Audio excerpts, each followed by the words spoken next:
Solusi Mbah Wahab membolehkan kurban sapi untuk 8 orang, tetapi harus ditambah kambing. Sebenarnya mengartikan bahwa sapi hanya boleh untuk 7 orang dan kambing tersebut sebenarnya merupakan kurban untuk anak yang kecil yang sudah tidak bisa terakomodir di dalam kurban sapi tersebut. Jadi anak kecil tersebut sebenarnya bukan kurban sapi melainkan kambing. Tetapi cara Mbah Wahab menyampaikannya melalui cara yang cerdik dan tampak jenaka, sehingga membuat tamunya bisa menerima dengan senang hati. Ini sekaligus juga menunjukkan betapa bahwa Islam sangat menghargai perbedaan pendapat.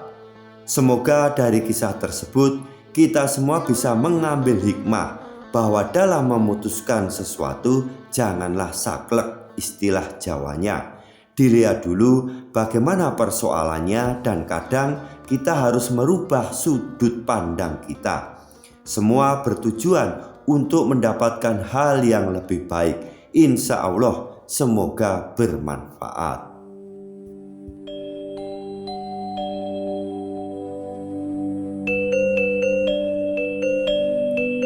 Kisah dua tokoh NU legendaris ini, Kiai Haji Wahab Hasbullah, pengasuh pondok pesantren Bahrul Ulum Tambak Beras, dan Kiai Haji Bisri Syamsuri, pengasuh pondok pesantren Denanyar, keduanya dari Jombang, Jawa Timur. Seperti ditulis oleh Nadir Syah Hussein dalam bukunya Mari Bicara Iman, bahwa konon ada seseorang yang menemui Kiai Haji Bisri Syamsuri, seorang kiai pakar fikih yang sangat ketat. Orang tersebut sowan ke Mbah Bisri hendak bertanya soal kurban. "Mbah, saya mau berkurban sapi tahun ini. Saya ingin sapi itu menjadi kendaraan saya di akhirat, Mbah." "Oh, bagus. Sapi itu untuk 7 orang. Berapa jumlah keluargamu?" kata Mbah Bisri. 7 orang dengan tambahan anak yang masih kecil. Total berjumlah 8. Apakah seperti itu boleh, Mbah Kiai? "Wah, tidak boleh. Sapi hanya untuk 7 orang, jawab Mbah Bisri dengan tegas. Orang tersebut kemudian pamit pulang dengan hati yang galau. Maka setelah itu ia pun pergi ke rumah Kiai Haji Wahab Hasbullah, seorang ahli usul fikih yang pemikirannya terkenal longgar dan dinamis. Di hadapan Mbah Wahab, orang tersebut mengajukan persoalan yang sama. Maka jawaban Mbah Wahab, "Oh boleh, hanya saja karena anakmu yang terakhir itu masih kecil, harus ada tangga atau penopang agar ia bisa menaiki sapi itu.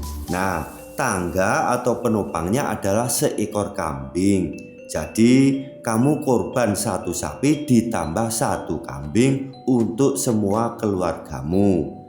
"Oh begitu, tidak masalah Mbah. Jangankan 1 kambing, 2 kambing pun saya siap. Yang penting kami sekeluarga bisa naik sapi di akhirat nanti."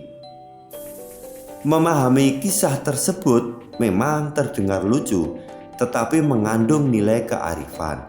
Baik Mbah Bisri maupun Mbah Wahab sebenarnya pendapatnya sama, bahwa kurban sapi hanya untuk 7 orang saja. Namun keduanya menggunakan pendekatan yang berbeda.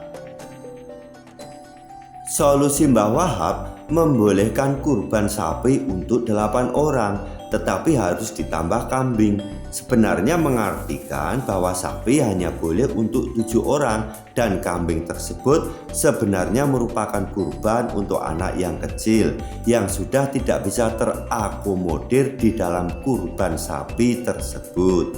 Jadi anak kecil tersebut sebenarnya bukan kurban sapi melainkan kambing. Tetapi cara Mbah Wahab menyampaikannya melalui cara yang cerdik dan tampak jenaka, sehingga membuat tamunya bisa menerima dengan senang hati.